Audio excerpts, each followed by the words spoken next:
嚟咗加拿大3年，終於要匯錢返香港啦，我就選擇咗用 CIBC 嘅 Global Money Transfer。第一就係因為本身自己都係客戶，用開佢個戶口；第二就係我都冇其他嘅戶口，例如 IB 嗰啲，所以無論個價格或者匯率有幾好，都唔關我事啦。而佢嘅 Global Money Transfer 咧，如果首次做嘅話，個 cashback 回贈都幾吸引，高達700蚊嘅，越匯得多錢就越多 cashback。咁我亦都打過去客戶服務嗰度問下幾時會收得返呢？就係交易完成之後4至6星期就會入返 checking account 嘅。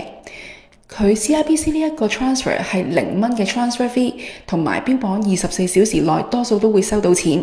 咁我嘅屋企人呢，都喺24小時內收到錢，仲要係冇手續費，而對方嘅香港戶口銀行呢，都係冇收返任何嘅手續費㗎。最緊要就係入個 promotional code reward， 記得係細楷。同埋驗證嘅時候係要用加拿大護照或者車牌去做呢個驗證，而佢亦都可能會覺得你係有機會俾人詐騙，要你打電話去答佢啲問題嘅。如果你有 CIBC 信用卡嘅話，有機會都用唔到，要打電話去先可以 activate 翻張信用卡㗎，因為佢哋都係驚你俾人詐騙。大家如果都有需要做 Global Money Transfer，又有 CIBC 戶口，記得試下用呢個優惠碼去轉錢返香港啦。